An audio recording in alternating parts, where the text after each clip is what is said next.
All right, everybody, welcome back to the J Lounge. Good afternoon. Of course, you guys know I am your hostess with the mostest, aka Miss J, Miss Simone Jackson, here to bring you guys another wonderful episode of the J Lounge.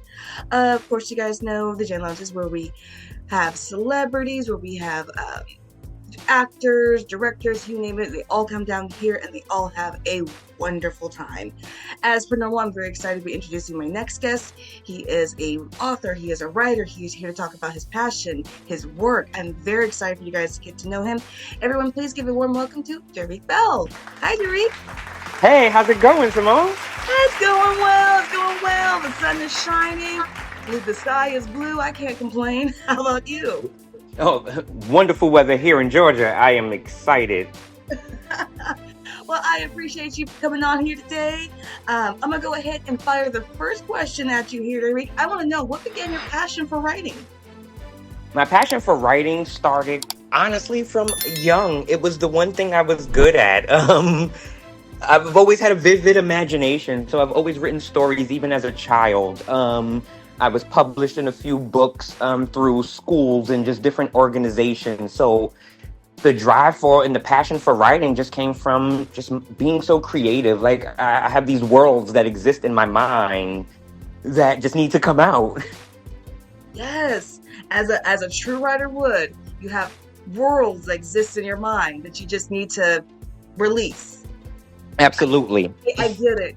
I get it. That's always why I always wanted to dream about being a writer, but I know that it's really honing in and being able to edit. That's the part that gets me, to be able to edit. I've always wanted to be a writer just simply because of that. I have different worlds inside my mind that just need to get out. So it definitely gets you on that. I will say editing gets everybody, even the best writers. Editing gets Oh, everybody, okay? it kicks my ass, okay? It If really editing is not a does. problem for you, if editing is not a problem for a writer, I'm 79% convinced that this writer didn't write this. Thank you, because it's just, oh my gosh. And the proofreading. When you get Oh, somebody else to, oh, yes, that part is so nerve wracking. It makes that's me the feel part I'm like at I'm, right now. Right now, I'm at the proofreading part, and it's like you're just supposed to be proofreading, and I find myself still editing sentences and think like, yeah, it's the editing is what it is. That's where the real story comes. If I'm honest, it's when you read ah, it back and you tie in those little things, and you start to create these transitions to tell the actual story. Like, yeah, don't worry, don't worry. Look, if that's your struggle with writing, then you're on the right track. my goodness.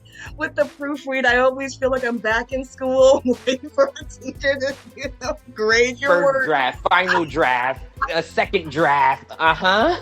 Yeah, flashbacks. Give me flashbacks. Anyway, going on to the number two question. Can you name three people who influenced your career and why? Ooh, ooh, that is a good and toughie at the same time. Okay, Wyclef Jean. Ooh, His book explain. Purpose changed my life. And the story itself was life changing, but the interactions that I had with him pushed me to go in this direction further. I was definitely Oh, inspired by his book, and then I had the privilege of, I'm originally from New York. I had the privilege of work right next door to his studio. So I would see him all the wow. time. And honestly, even to this point, I have a signed signed $100 bill that he gave me that I use as the bookmark in his book. That is crazy. Oh, wow. Oh, wow. To see the Wyclef. Oh, my God. Yes, yes. So Oh, my definitely, God. definitely, Mhm, Wyclef John. He inspired the authenticity of my story. mhm. Wendy Williams, big Ooh, good inspiration. I love choice. all of her books and her being the gossip queen. Um, she inspired me to write about real things. Like Wyclef made me bring out the authenticity of my own story, but Wendy gave me the idea to write about self. Wyclef Mhm. gave that energy to, all right, let's fine tune this. Let's make it about you versus Wendy saying, hey, it's okay to talk about people. So I just like her inspiration really comes into the language of the book, the Yes. freedom of the expression, certain words that are used or not used, certain phrases, the ability to use some profanity in my book and stuff. It came from like, what would Wendy say? If Wendy knew my life, how would she describe me? How would she describe this situation? So definitely, definitely. And then last but most certainly not least, Faith Evans' book definitely pushed the bar Ooh. for me. Ooh. Definitely pushed the bar of being able to tell a story without diminishing the surrounding of it. So, for instance, my book speaks about religion and the way I have interpreted it and the way it was used in my life. And though it wasn't all positive, reading her story of growing up in church and kind of straying away from that while still holding on to that upbringing and that being where she got her started, it really taught me the discipline of writing about something that you experience without ruining what it is in general. Yeah. Yeah. So those are the three most influential writers and specific books that helped me on my journey to writing my first book. If you ask me for the second one, it's three totally different people now because now I am an author. Now I have a writing style. So it's different now. But that being the very first book, that is where I found my inspiration. Wow. I love the choices. Out of all the choices, I think my personal favorite has to be Wendy Williams. I know people might find that controversial, but Wendy Williams always stood on business. Absolutely. She always told the truth. I mean, I know people are like, well, she just got into people's business. She just told the truth on what people were not willing to tell. And she was willing to confront a lot of these people. She was one of the first people to really confront P. Diddy. She was one of the first people to really, question on on the early hip hop. So it's Absolutely. she stood 100% on business, and what people don't like to admit is she was right on a lot of stuff. And they will Exactly. And never tell her that. They will never say, Wendy, you know what? You were right on a lot of stuff. A lot of stuff that you called out, you were absolutely right. exactly. And she knows it. Exactly. She knows it. She knows she was right. But, And that gave it's. me the strength and the Mm-hmm. inspiration to tell my story and to not be afraid to, you know, respectfully throw people under the bus a bit. Like, this is what happened. All I'm doing is reporting the news of my life. I'm not Exactly. changing anything. I'm not adding anything extra. So, really, I'm not doing anything wrong besides telling what happened. And her being that open person because I was very scared to write the book, especially because it's so personal to my life. And I had to think about what will people who know me think of my mom after they read this? What will they think of my dad? What will they think of my family that I'm writing about and telling these experiences? And Wendy kind of gave me that inspiration to go through with it and that feel like, you know what, it's okay. It's your It story is. to tell. It is your So story. yeah, Mm-hmm. it was very, very big, very big. Like I shopped that book to the Wendy show for probably a year and a half straight.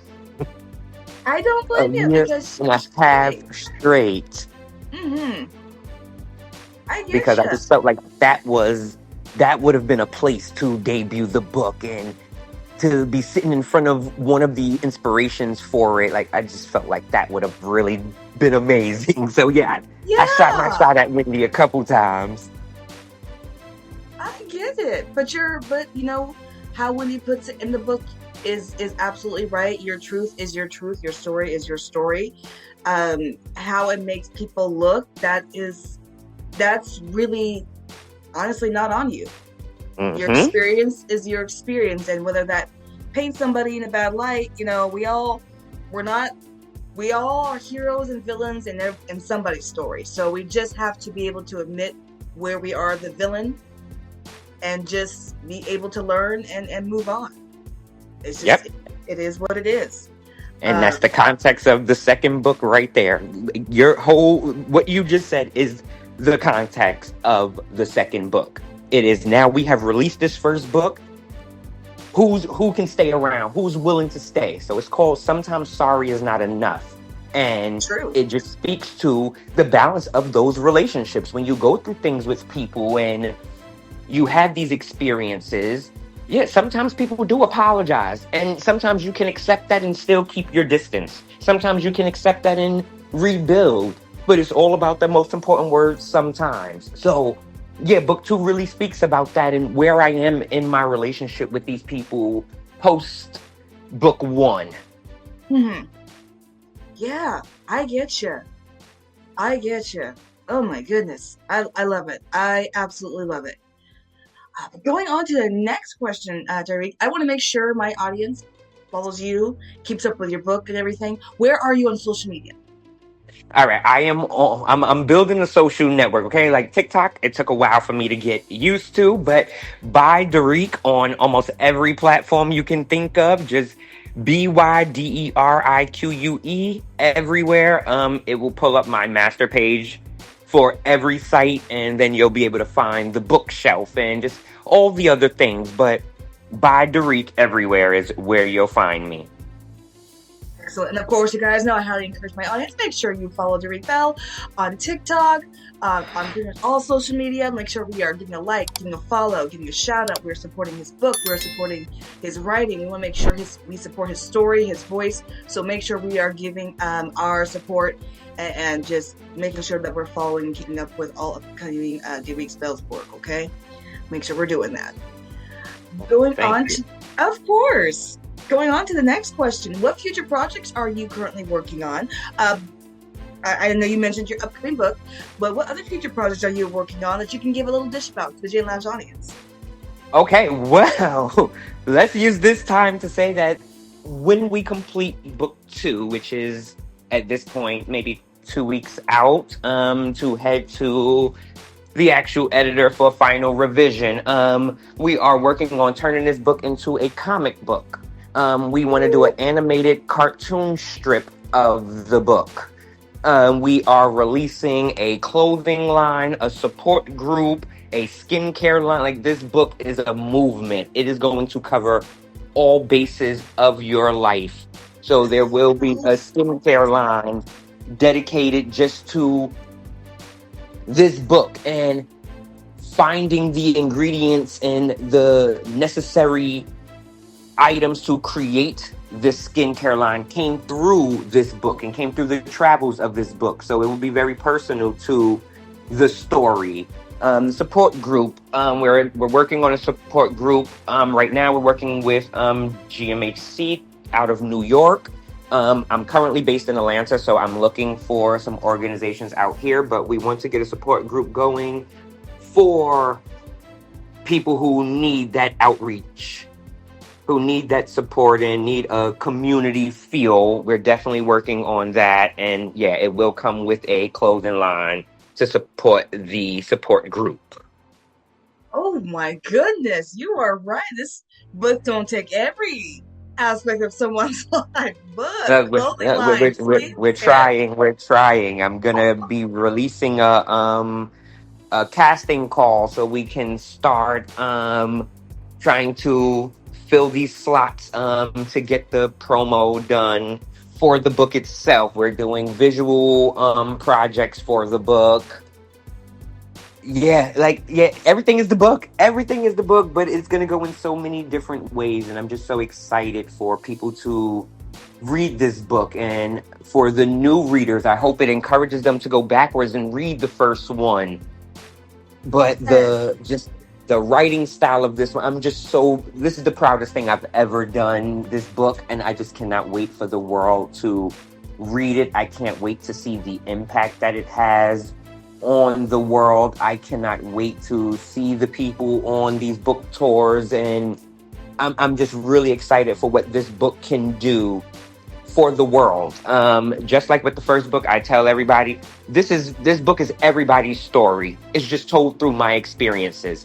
Everybody will relate to some part of this book. One of these chapters is going to hit home for everybody. I can't think of one person from any kind of upbringing, surroundings, country, religion.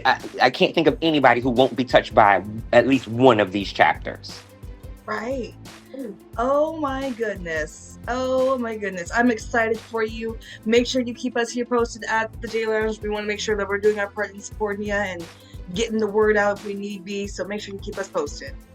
Yes, absolutely. I cannot wait to get a book in your hands. I will be sending Yes. you an author's copy as soon as they're available. Thank you. I'm Because we definitely have to excited. do this again, and then we'll be able to talk about the book. Yes. Yes. That would be, oh my gosh, that would be fantastic. I am looking forward to that. We will definitely make that happen. For sure. Yes, For sure. yes. Going This has on. been. Oh, I'm sorry. yeah. Go ahead. Oh yeah. Just got a couple more questions here for you, DeRique. Just a couple more questions.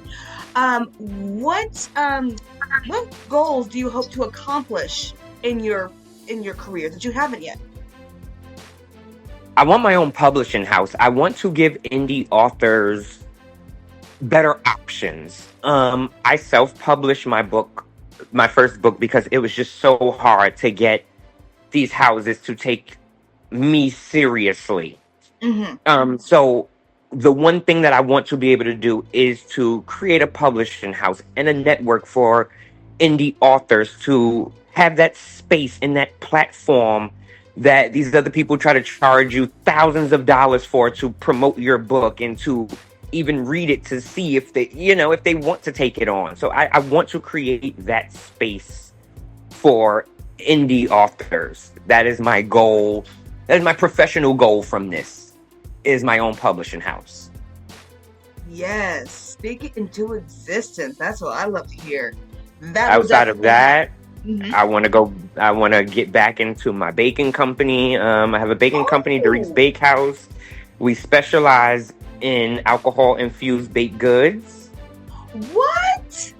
Yeah, yeah. That sounds amazing. Yeah. So I want to be able Yes. to take the time out to really give that company what it needs to grow. So I'm really hoping that, this book opens up some time in my schedule. Hopefully this is the one that does it, and it's like, okay, I can work for myself and give all my time and energy into using my creative juices. Yes. That is amazing. That is amazing. Between your book, bakery, Mr. DeRique, do you even sleep? Absolutely not, okay? Absolutely not. The most I sleep is in airports. The most sleep I get is in airports. And when you read the book, you will understand how literal that is. Like, I travel year round. So this book was really written in airplanes, flying all across the world. Absolutely nothing. He's like, Absolutely not. Like, no, I just had to look. Me and my therapist just spoke about it yesterday. He's like, you're clearly not getting enough sleep. And I'm like, I'm not, but I have a book to get finished. I have soap laying all over my floor that I need to label and organize, sir. I have a job. I don't have time for sleep. you honestly don't. I don't have time. That's clear that you don't. Like, the time for sleep will come. No, I'm kidding while being serious. Okay, I do want to encourage everybody to really treat your body right. Yes. I know that I'm not sleeping enough, but to say that I'm not sleeping at all, it was just a joke. Like, I am sleeping, and I do encourage. The main focus of this book is mental health. It is Mm-hmm. being your best self, and part of that is sleeping, eating right, taking care of yourself. So I know I'm not Yes. getting enough, but I am getting enough to keep my body going. Yes. So I do want to take a moment to just say that it is very important that we take care of our bodies as we work on our mental health. They're one and the same. They are. I 100% agree. 100% agree. I'm also on, my mental health journey path as well. So yes, it is important to get some rest, to get some food, to always take care of your body because, like he just said, they are one and the same. So make sure that we are taking care of ourselves while we're going through our passions. So make sure we're doing both. Make sure we're Yes, doing both. yes, yes. This book, like, I'm going to be honest, without a mental health support, this book does not exist. Book one did not start out as Amen. a book. If I'm Hmm. being honest, like I've always told myself I'm gonna write a book. I always said it to myself. And just a quick backstory of how the book came. I attempted suicide. And in my recovery of that, going through therapy and all that, my exit project was to find a way to kind of put everything I felt into words, find some kind of way. And I was challenged with writing just a big old letter to my family and to myself, just explaining what has happened to me, what I would have liked to see, and just things that I think could have changed. And when I wrote it, I realized that I was, writing a lot. And I turned it into my therapist, and she encouraged me, like, no, this is a book. This can help somebody. So I say all that to Yes. say, like, mental health is the root of this book. It is a repeated theme throughout this book. Every chapter is going to be some kind of mental reflection, traveling backwards. Where was I? How did I get here? This book is about self evaluation and before we evaluate the people around us. So, yes, mental health definitely important, physical health equally important. But back to the thing, no, I don't sleep a lot because my brain's always moving. I got a lot in here and I need to get it out. No, I definitely understand that 100%, 100%. Um, definitely want to say thank you for sharing like that powerful backstory. Definitely need to know exactly where you're coming from on that, having my own experiences as well. So I do agree a book like this is definitely going to be needed. It'll definitely help somebody. Mental health, yes, it's, the conversation has changed over the years, but we still have a lot of work to do. We are still long ways away, but we have made improvements over the years, but we still got work to do. So I do appreciate books like this that they're honest, they're probably hard to read, but that are an eye opener. Hmm. So it's important and it's necessary. Absolutely. Absolutely, I agree. DeRique, you have been an absolute pleasure being able to speak with today. I just want to love your energy, I love your vibes, and I love how you're just speaking your truth as honest as you can, and you're writing a book and you're sharing it with others, and I couldn't appreciate that even more. No, I appreciate you having me. I appreciate the platform. This has been the most enjoyable interview, honestly, that I've had. I felt like I was just speaking to a friend. I Yes. love the energy here. I cannot wait to see how far you go with this. I definitely want to talk more with you about the support group. I feel like it's something that we could definitely collaborate on. Oh, But most absolutely. importantly, congratulations to you for the platform. And I'm wishing you all of the best with the growth of this. This is an amazing platform that more people need to know about. And you're gonna be huge in this if you keep up this. I'm just so honored to be speaking with you and to have the time to get this message out there. I appreciate you. I really appreciate you. And it is an honor and pleasure for me to have you on here and have you share your story. This is why I do what I do. This is the vibe that I'm going for. So I'm so glad that you picked up on it immediately. And I'm glad you were comfortable enough to speak on your story today. That just means a lot. And yes, we will definitely collaborate and stay in touch and definitely, for sure. I see bright futures for the both of us. I really do. It's just a matter of time. Not if, just when. Absolutely. Yeah, Absolutely. Absolutely. Thank you so much. of course. And I highly want to encourage my audience. Make sure you follow DeRique Bell on TikTok, all social media. Make sure we follow and the book. Make sure we follow his upcoming work. We want to see and hear more of his stories. And definitely reach out to him for more information about his support group as well. Like I said, I definitely see 2026 just being a bright year for DeRique, and 2027 looks like to be the same way as well. So make sure we're just giving him that support. Thank you all. Thank you all. Of course. All right, you guys, y'all know I've been your hostess with the mostest, Miss J, aka Miss Simone Jackson, bringing you guys another episode of the J Lounge here. Of course, you guys know. Don't forget to watch us on Roku on demand. We are on there as well. I will be back with another great episode. Thank you, everyone, for listening. Thank you, DeRique, and I'll be back soon. Till then, bye. Bye.